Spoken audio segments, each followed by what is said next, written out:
नमस्कार, TV6 news network में आपका स्वागत है। मैं हूं आपके साथ गीतू चौहान। आप देख रहे हैं प्राइम डिबेट। मालदीव्स में हुए चुनाव में मोहम्मद मोइज़ो ने जीत हासिल की है और जीतने के बाद उन्होंने भारत से अपने सैनिक हटाने के लिए कहा है। आखिर इस फैसले के पीछे क्या वजह है, जानने की कोशिश करेंगे अपनी इस खास चर्चा में। लेकिन उससे पहले आपसे अनुरोध है कि आप TV6 न्यूज नेटवर्क को सब्सक्राइब करें, लाइक करें और शेयर करें। और हमारे साथ अब इस चर्चा की शुरुआत करते हैं, जिसमें खास मेहमान भी जुड़ चुके हैं। हमारे साथ मेजर जनरल PK सहगल जी जुड़े हुए हैं, साथ ही साथ हमारे साथ अजय शुक्ला जी जुड़े हुए हैं, डिफेंस एक्सपर्ट हैं, वरिष्ठ पत्रकार हैं।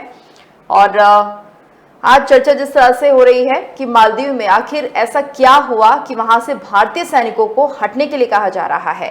PK सहगल जी, सबसे पहले मेरा सवाल आपसे ही है, क्योंकि हम देख रहे हैं लगातार जो नए राष्ट्रपति बने हैं मोइज़ो, वो भारत से कह रहे हैं कि अपने सैनिकों को जल्द से जल्द वहां से हटाए। क्या कारण आपको इसके पीछे लग रहे हैं? देखो, उसका मुख्य कारण ये है कि वो उस पार्टी को बिलोंग करते हैं जो प्रो चाइना है, प्रो बीजिंग पार्टी है। और उन्होंने इस मुद्दे को उठाया था इलेक्शन के समय कि अगर वो पावर में आते हैं तो हिंदुस्तान को इंडिया आउट के ऊपर ही उन्होंने कैंपेन चलाया था। और उनको तकरीबन 54% वोट मिले, जबकि 16 को सिर्फ 46% मिले। तो उन्होंने आने के बाद क्या कि हिंदुस्तान को अपने सैनिक को हटाना पड़ेगा। वहाँ पे हमारे टोटल सैनिक जो है 75 हैं, क्योंकि हमारे वहाँ 2 हेलीकॉप्टर हैं और एक छोटा हवाई जहाज़ है। और उनको मेंटेन करने के लिए 75 लोग हैं एयरफोर्स के जो वहाँ रहते हैं, और वो इनको हटाने के लिए कह रहे हैं। अगर आपको याद होगा, इससे पहले यमीन जो था उसने भी इसी माफी की कार्रवाई की थी, लेकिन वो साफ तौर पे जानते हैं कि उनके लिए हिंदुस्तान के साथ दुश्मनी लेना या हिंदुस्तान को एकदम से साइड ट्रैक करना नुकसानदेह हो सकता है। क्योंकि हिंदुस्तान ही एक ऐसा देश है, जब 1965 में मालदीव आज़ाद हुआ था, हिंदुस्तान ने सबसे पहले इसको रिकग्नाइज किया था।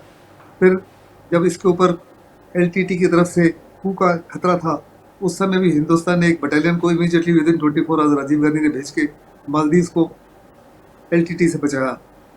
फिर इसके बाद बहुत बड़ी समस्या उनको हुई थी। एक ज़बरदस्त साइक्लोन के बाद में पानी की दिक्कत आ गई थी, पीने का पानी नहीं था। तो हिंदुस्तान की, चाइना तो बहुत दूर है, चाइना और कोई देश मदद नहीं कर सकता था। हिंदुस्तान की नेवी ने बहुत बड़े पैमाने पर उनको ड्रिंकिंग वाटर सप्लाई किया। फिर हिंदुस्तान बहुत बड़े पैमाने पर पिछले 4 सालों में तकरीबन $2 बिलियन हमने पोर इन किए हैं उनकी डिफेंस कैपेबिलिटी को बढ़ाने के लिए, उनके इंफ्रास्ट्रक्चर को इम्प्रूव करने के लिए। और ये सारा का सारा ट्रांसपेरेंट तरीके से किया गया। लेकिन इससे पहले जब जमीन थे, उन्होंने चाइना के साथ जो बेल्ट एंड रोड इनिशिएटिव है उसमें साइन किया। कहा जा रहा है कि अप्रॉक्सीमेटली $3.1 बिलियन आए चाइना की तरफ से। लेकिन चाइना ने बहुत बुरी तरीके से उनको डेट ट्रैप में फंसा रहा है, जैसे कि उन्होंने श्रीलंका को फंसाया है और अनेकों और देशों को फंसाया है। लेकिन उसके बावजूद चाइना के बड़े डीप पॉकेट्स हैं। चाइना और डीप पॉकेट्स का इस्तेमाल करता है और वास्तव में वहाँ हमेशा चाहता है कि हिंदुस्तान के खिलाफ ऐसी सरकार बने, क्योंकि मालदीव स्ट्रेटेजिकली बहुत इम्पोर्टेंट है। कई इंटरनेशनल सी लेन्स वहाँ से गुजरती हैं और ऐसी जगह पर वो स्थित है जो बहुत बड़ा सिक्योरिटी थ्रेट हो सकता है हिंदुस्तान के लिए, और बहुत ही बड़ा फ़ायदेमंद हो सकता है चाइना के लिए। चाइना की ज़बरदस्त कोशिश है कि वहाँ पर किसी ना किसी आइलैंड के ऊपर ऑक्यूपाई कर ले और वहाँ अपना डिफेंस इंफ्रास्ट्रक्चर बना सके। लेकिन मुझे साफ तौर पे मालूम नज़र आ रहा है कि जो प्रेजेंट प्रेसिडेंट है वो उतने बड़े पैमाने पर हिंदुस्तान के खिलाफ नहीं होंगे जैसे जमीन था। लेकिन वहाँ जो 2 पॉलिटिकल ग्रुप्स हैं, उन दोनों को रिमोट कंट्रोल कर रहे हैं जो पुराने जो प्रेसिडेंट जमीन थे। ये भी कहा जा रहा है कि जो नए प्रेसिडेंट बने हैं उनको भी वास्तव में जो कम्प्लीटली बीजिंग के हाथ में है जमीन, वो उनको रिमोट कंट्रोल कर रहा है। लेकिन वो साफ तौर पे जानते हैं कि वो हिंदुस्तान के साथ रिश्ते नाते खराब करने से उनको नुकसान हो सकता है, इसलिए बड़ा डेलिकेट होगा उनको आगे प्रोसीड करना। लेकिन इस समय तो उन्होंने साफ तौर पे उनकी इलेक्शन के समय उनका प्राइम मुद्दा था कि जैसे ही अगर वो पावर में आएंगे तो हिंदुस्तान के सैनिकों को हटा देंगे। जैसे कि मैंने कहा कि they are very nominal, just 75 लोग प्रेजेंट हैं जो वहाँ पे 2 हेलीकॉप्टर्स जो हैं और एक एयरक्राफ्ट, छोटा एयरक्राफ्ट है, उन्हीं को मेंटेन करते हैं। तो बहुत बड़ा कोई नुकसान नहीं होने वाला। जी, बिल्कुल। अजय जी, आप क्या मानते हैं, क्योंकि जिस तरह से हम देख रहे हैं चीन का एक दबाव भी है, और पूरी तरह से अगर हम समझे इस इलेक्शन को तो पहले इंडिया आउट के नारे के साथ ही पीपीएम ने यहाँ पर शुरुआत की थी, और अब जब मोहम्मद मोइज्जू जीत गए हैं तो उनका जो इरादा था कि भारत को आउट करना है, और इसके पीछे चीन का हाथ है जो कि जाहिर तौर पर दिख रहा है, तो ऐसे में क्या माना जाए, ये पूरा एक प्रोपेगेंडा था, फंडिंग रही होगी, मदद रही होगी, फेवर रहा होगा चाइना की तरफ से?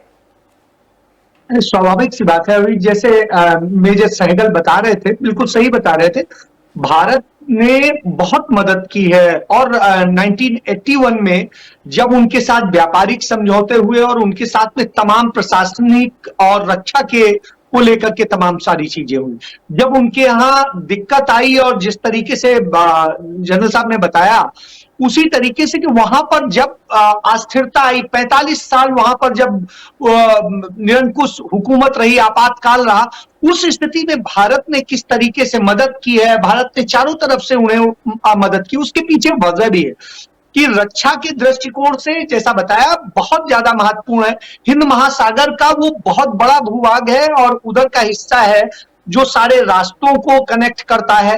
जिस तरीके से उसका रिलेशन जब आगे आप देखेंगे आकर के श्रीलंका तक जाता है, इधर जो है पूरे हमारे इलाके को कवर करता है, तो बहुत बड़ा इलाका है और दुनिया के तमाम सारे रास्ते को वो कवर करता है जो जल से रास्ता है। तो ऐसी स्थिति में ये रक्षा के लिए हमारे लिए बहुत ज्यादा अहम है, और यदि इस पर चीन का प्रभाव होता है तो बड़ा दुखद होगा। इसीलिए भारत सरकार सदैव से प्रयास करती रही कि हम उनकी, चाहे रक्षा के मामले में हो चाहे इंटरनल मामले में हो, हर एक चीज में अंदर घुसेंगे, मदद करेंगे, उनके इंफ्रास्ट्रक्चर में मदद करेंगे और उस पर काबिज रहेंगे। लेकिन पिछले 7 साल से वहां जो समस्याएं पैदा हुई वो लगातार बढ़ती जा रही। जैसे उसने जिस तरीके से पहले एक अपना जो टापू था, अपना पोर्ट था, वो उन्होंने बेचा और वो चीन लीज पे दिया 50 साल के लिए चीन के को, उस और बड़े हल्के दरों पे दे दिया। उसके बाद में उन्होंने दूसरे और तमाम समझौते करने शुरू किए। फिर उनके यहाँ इंफ्रास्ट्रक्चर डेवलपमेंट के लिए उन्होंने चाइना से जिस तरीके से मदद ली, चाइना ने वहां बहुत सारा काम किया, लेकिन कर्ज के जाल में फंसा दिया। नतीजतन ये हुआ कि वो संकट में आए। दूसरी तरफ भारत ने इसमें देर से कदम उठाया। भारत ने वहां पर $2 अरब इन्वेस्ट किए, लेकिन इतनी देर से किए तब तक चीन वहां पर बहुत ज्यादा काम कर चुका था। 2021 के हम एक डाटा को देखें तो हमारा बहुत बड़ा व्यापारिक संबंध मालदीव से था। आज स्थिति यह है कि वही मालदीव हमको छोड़ने के लिए उतारू है और उसके लिए पूरी तरीके से वो कर रहा है। जिस तरीके से इंडिया आउट का नारा दे करके वो इतना ज्यादा उन्होंने जनमत हासिल किया है, वो एक बड़ी चीज है, उसने बड़ा भारी प्रभाव डाला है। तो ये सारी चीजें इस स्थिति में लाती हैं कि कल के दिन भारत के लिए यह एक संकट की तरह से है, चाइना के दृष्टिकोण से और दूसरी उन शक्तियों के जो भारत को नुकसान पहुंचाना चाहती हैं। भारत को इसे एड्रेस करना चाहिए था। चाहे यहां पर हमारी कूटनीतिक जो है असफलता रही है, लेकिन हमारी सेना, हमारे लोग इतने सक्षम हैं कि उनका जवाब दे सकते हैं। बावजूद इसके ये राजनीतिक असफलता का प्रतीक है और राजनीतिक रूप से हम असफल हुए हैं इस जगह, इसको हमें मानना पड़ेगा। हमें उसे एड्रेस करना चाहिए था, उसको करना चाहिए था। चाइना जिस तरीके से लगातार घुसपैठ कर रहा है, चाहे हमारे बॉर्डर के क्षेत्र हो, वहां पर जिस तरीके से वो गांव बसा रहा है, अपने पोर्ट और एयरपोर्ट बना रहा है और जिस तरीके से दूसरी और चीजें डेवलप कर रहा है, उसने आकर के श्रीलंका में आकर के सबसे बड़ा जो वहां का पोर्ट है, जो हमारे लिए सामरिक दृष्टिकोण से बहुत महत्वपूर्ण है, उसको कब्जे में लिया है और दूसरी सारी चीजें की। तो इसलिए ये हमारे लिए बहुत ज्यादा महत्वपूर्ण है और इसको हमें समझने की जरूरत है। जी बिल्कुल। सहगल साहब, अगर हम बात करते हैं भारत की, तो किस तरह से अब इसको लेकर कोई स्टेप उठाया जाएगा भारत सरकार की तरफ से, क्योंकि अगर वहां से हमारे सिक्योरिटी फोर्सेस हटते हैं तो एक बड़ा नुकसान ये होता हुआ दिख रहा है। क्या आपको लगता है कि सिक्योरिटी फोर्सेस को हटाने के लिए भारत सरकार आदेश देगी, या फिर क्या दूसरा पहलू हो सकता है? देखो, आदेश देती है या नहीं देती वो तो समय बताएगा, लेकिन अगर वहां की सरकार इंसिस्ट करे तो आपके पास कोई ऑल्टरनेटिव नहीं है, आपको हटाना ही पड़ेगा, क्योंकि जैसे कि मैंने कहा टोटल नोशनल फोर्स है 75 और आप वहाँ की अगर पूरी जनसंख्या आपके खिलाफ हो जाए तो उनकी सिक्योरिटी जो है क्वेश्चन मार्क हो जाएगी। इसलिए उनकी सिक्योरिटी को निगाह में रखते हुए आपको उनको हटाना ही पड़ेगा, क्योंकि वहाँ की सरकार, वहाँ की पुलिस और वहाँ के सिक्योरिटी फोर्स से नहीं चाहते तो you have no option but to come out. ये हिंदुस्तान की इंडियन ओशन रीजन की पॉलिसी के लिए बहुत ही जबरदस्त धक्का है।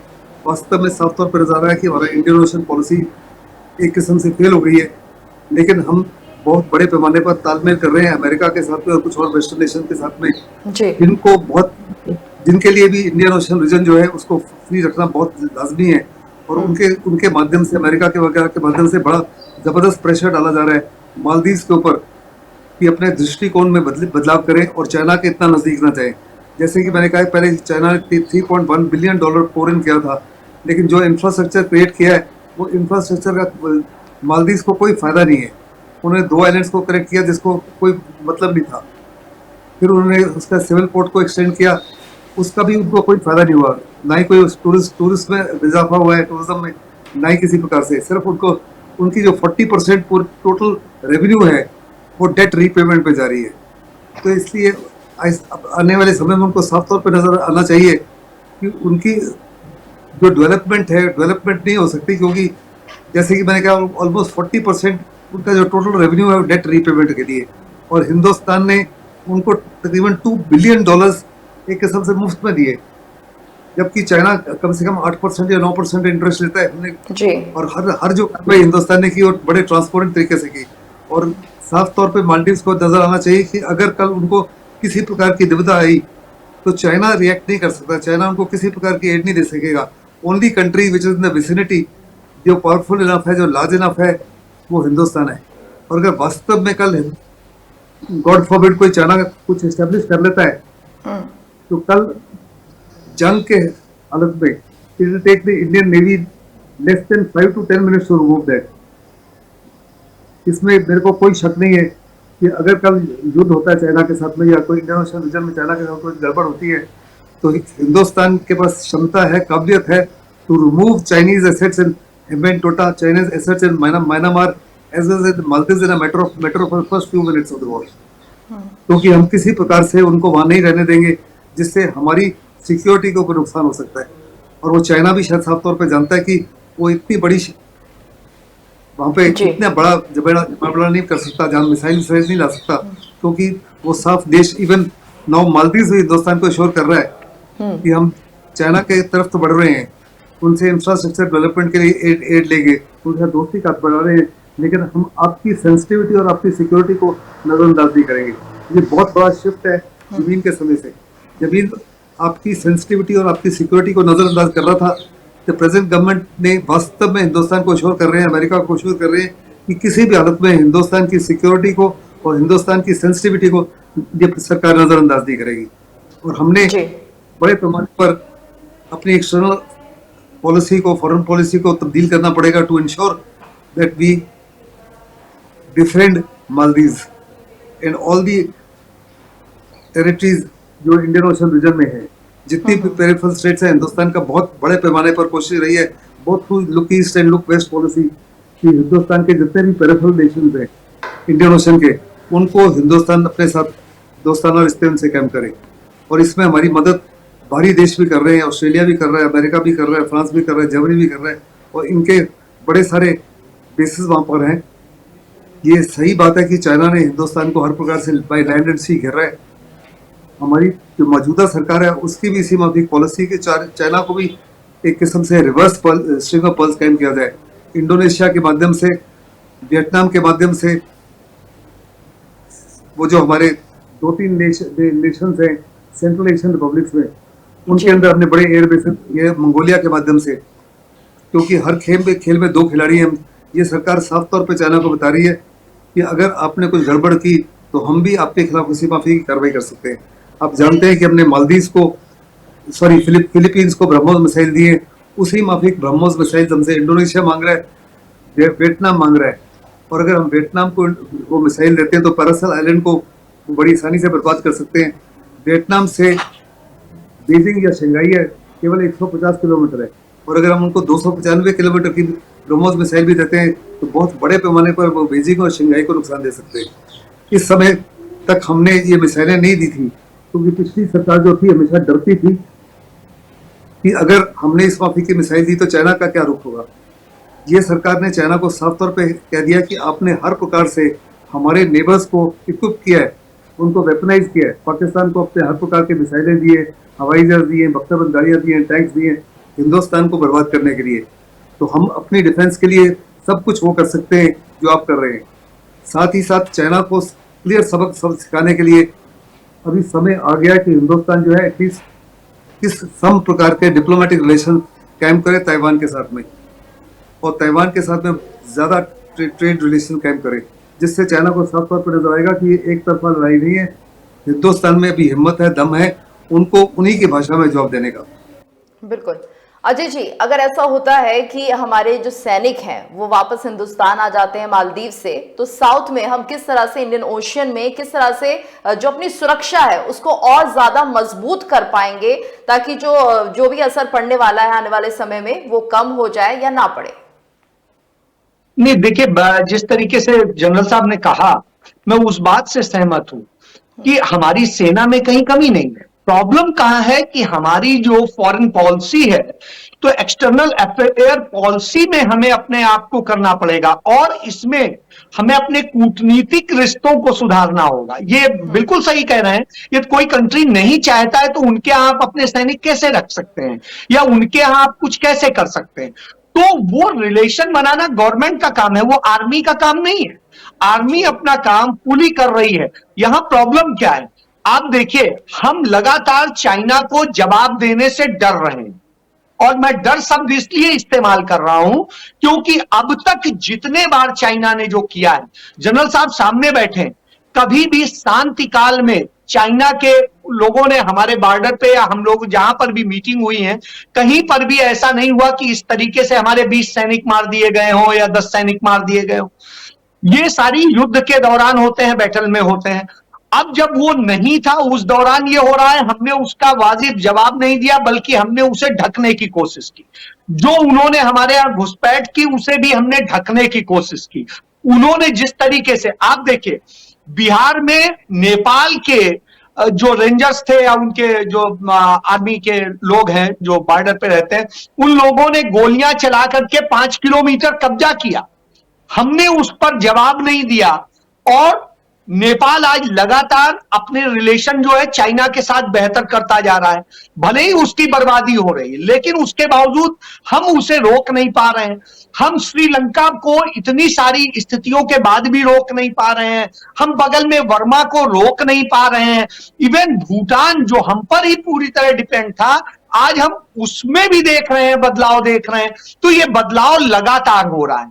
यह हमारे लिए सबसे बड़ी बात। एक चीज बिल्कुल बहुत बड़ी कही जाती है, बचपन से आप लोगों ने भी कहावत सुनी होगी कि रिश्तेदार या मित्र दूर से जो आएंगे सबसे पहला पड़ोसी होता है। तो आपको जरूरत होती है कि अपने पड़ोस में कैसे आप रिलेशन, सबसे लड़ाई आप नहीं ले सकते, एक आध से आप लड़ाई ले सकते हैं। इसीलिए हमारी फॉरेन पॉलिसी में रहा कि हमने चाइना और पाकिस्तान को दूर रखा, हमने चाइना को नेपाल से दूर रखा, हमने चाइना को बर्मा से दूर रखा, हमने चाइना को भूटान और मालदीव या वियतनाम या इंडोनेशिया से दूर रखा, हमने उन्हें दूर रखा श्रीलंका से। तो हमने ये कोशिश की बार बार कि उनके संबंध ना बनने पाए उसके पहले हम करें, लेकिन हमसे गलती हुई। हमने बीते कुछ समय में हमने खुद को ही सब कुछ समझ के और उन गलतियों को किया जिसका नतीजा है कि जो हमने इतने लंबे अरसे में रिलेशंस बना करके और मजबूत किया था कि कैसे हम चाइना को रोक सकते हैं, क्योंकि चाइना को सीधे लड़ाई लड़ने की स्थिति में एक समय में हम नहीं थे, आज हम उसमें भी है। जब हम उस स्थिति में हैं, हमारी आर्मी उस स्थिति में है, तब भी हम यदि चाइना को उस तरह से जवाब नहीं दे रहे हैं तो यह सिर्फ हमारी कूटनीतिक हार है। और हम उसी चाइना के साथ में अपने व्यापारिक रिश्ते लगातार बढ़ाते जा रहे हैं और व्यापार घाटा हिंदुस्तान के इतिहास में सबसे ज्यादा आज हमारा चाइना के साथ में है और सबसे ज्यादा हम व्यापार आज चाइना पे कर रहे हैं। आज हम चाइना पे डिपेंड हो गए। यदि यह हिंदुस्तान की स्थिति हो जाएगी तो आप बताइए, और ये डाटा हमारे नहीं है, गवर्नमेंट के डाटा है। तो इस स्थिति में हमारे लिए कितना बड़ा संकट हमने खुद खोद लिया है, इसको हमें समझने की जरूरत है। तो ऐसी स्थिति में हमें चाइना को कड़ा जवाब देने की जरूरत है। जो मोदी जी प्रधानमंत्री बनने के पहले कहते थे कि चाइना को लाल आंख दिखाने की जरूरत है, सचमुच उसकी जरूरत है, ना कि उसे रेड कारपेट या उसके साथ झूला झूलने की। तो इस बात को बेहतर तरीके से समझना होगा। यदि हमारी सरकार इसको नहीं समझेगी तो हमारी बॉर्डर के साथ साथ और बहुत सारी समस्याएं भविष्य में पैदा होंगी, हमारी आर्मी का मनोबल गिरेगा। इसलिए जरूरत यह है कि हम उसका मनोबल बढ़ाएं और साथ साथ हम अपनी कूटनीतिक जो रिश्ते हैं उनको किस तरीके से और उसका कैसे इस्तेमाल करके रिलेशंस को ऐसे बनाना है कि हमारा देश, हमारी संप्रभुता, हमारी सीमाएं सब सुरक्षित हो। उसके लिए अब सरकार को करना है, सेना को नहीं करना है। जी सहगल जी, तो क्या ये माना जाए जो हमारे सरकार के कूटनीतिक रिश्ते हैं उन पर काम नहीं हो पाया, ये सरकार की विफलता है? और चीन से आखिर ऐसा डरना क्या कि चीन पर कोई कार्रवाई नहीं की जा रही है? देखो, जब से चीन हिंदुस्तान आज़ाद हुआ है, हमने केवल और केवल पाकिस्तान को अपना दुश्मन समझते रहे। 1990 तक हमने चाइना को अपना दुश्मन समझा ही नहीं। सिर्फ जब पोखरण का हमने ब्लास्ट किया, that's the first time Atal Bihari Vajpayee ने कहा कि हमने ये न्यूक्लियर वेपन्स को अख्तियार करने की कोशिश की है, उनको चाइना हमारा नंबर 1 दुश्मन है, ना कि पाकिस्तान। जब से चाइना आज़ाद हुआ है, चाइना अपने आप को तैयारी कर रहा है अमेरिका के साथ भिड़ने के लिए, जो दुनिया का सबसे पावरफुल नेशन है। उनकी जितनी भी डिफेंस बजट रहा है हमसे तकरीबन 4 से 5 गुना ज़्यादा रहा है। तकरीबन 30 से 35 साल से उसका बजट हमसे 4 से 5 गुना ज़्यादा है। उसकी इकोनॉमी जो है बहुत बड़ी है। तो डिफेंस में जो बजट खर्च हो रहा है approximately 250 to 260 billion dollar declare budget है, और जो अनडिक्लेयर्ड बजट है उससे भी ज़्यादा है। बहुत ज़बरदस्त हमसे आगे निकल गया है in terms of quantity and quality, खास करके क्वांटिटी में। जैसे कि हमारे पास टोटल हमारे नेवी की क्षमता तकरीबन 150 जहाज़ हैं। चाइना के पास इस समय तकरीबन 450 जहाज़ हैं। हम चाइना के खिलाफ तकरीबन मैक्सिमम अगर कल लड़ाई हो जाती है तो हम LAC के ऊपर चाइना के खिलाफ तकरीबन 20 टू 25 स्क्वाड्रन उतार सकेंगे। चाइना हमारे साथ 60 स्क्वाड्रन ला सकता है। क्वालिटेटिवली हम उससे बेहतर है। क्वालिटेटिवली हमारी एयरफोर्स से आज भी वो डरता है, क्वालिटेटिवली हमारी नेवी से आज भी डरता है। लेकिन बहुत बड़े पैमाने पर हमको अपनी मॉडर्नाइजेशन को तेज़ करना है, और हमने अपने आपको बड़े पैमाने पर इक्विप करना है। आपको हर प्रकार से शांति तभी मिलेगी जब दुश्मन को साफ तौर पर नजर आए कि अगर वो हिंदुस्तान को के साथ टक्कर लेगा तो बहुत बड़े पैमाने पर उसको नुकसान हो सकता है। इस समय तो उसको ये नहीं लगता। उसको लगता है कि अगर मौका मिले, कल अमेरिका अगर इन्वॉल्व हो जाता है मिडल ईस्ट में, उधर यूक्रेन में भी, तो वो उसको मौका समझकर ताइवान के ऊपर हमला कर सकता है, और हिंदुस्तान के खिलाफ भी अरुणाचल में या LAC में कुछ बड़ी गड़बड़ी कर सकता है। ऐसे में हमको, अगर आप देखो, हमारी रेट ऑफ डिफेंस प्रोडक्शन बड़ी, हम तेजस लाना चाहते हैं। बड़ा अच्छा है कि हम इंडिजिनस को लाना चाहते हैं, अपने आत्मनिर्भर भारत को करना चाहते हैं, लेकिन हमारा rate of production is only 8 aircraft an year. जब आपके पास 11 से 12 स्क्वाड्रन की कमी है, आप उस कभी 42 स्क्वाड्रन चाहिए, टोटल आपके पास 31 स्क्वाड्रन हैं। तो आप अपनी डेफिशिएंसी को, और कुछ और स्क्वाड्रन हैं जिनको आप रिटायर करने की आवश्यकता होगी है, उनके हवाई जहाज तकरीबन 40 है, बट आपकी rate of production only 8 aircraft है ईयर है। आप अभी एक और फैक्ट्री बना रहे हैं नासिक के अंदर, जिसमें रेट ऑफ प्रोडक्शन आप 8 से 16 कर लेंगे। ये बहुत स्लो रेट ऑफ प्रोडक्शन है। सिमिलरली आपकी ब्रह्मोस वगैरह, कितने देश हैं आप दुनिया के जो आज हिंदुस्तान से कई प्रकार के हथियार मांग रहे हैं, लेकिन हम उनकी जरूरतें पूरी नहीं कर पाएंगे, उनको कई सालों तक नहीं दे पाएंगे, क्योंकि हमारी रेट ऑफ प्रोडक्शन जो है is absolutely and totally slow. इसमें हमको बहुत तेजी लानी है। और फिर हमको डिफेंस बजट, अभी भी हमारा defence budget is just about 1.6, जबकि फौज की मांग रही है, एयरफोर्स, नेवी, आर्मी फोर्स की मांग रही है कि हमारा डिफेंस बजट कम से कम 3% होना चाहिए। इसलिए बड़ा लाजमी है कि हम अपने आप को शक्तिशाली बनाएं।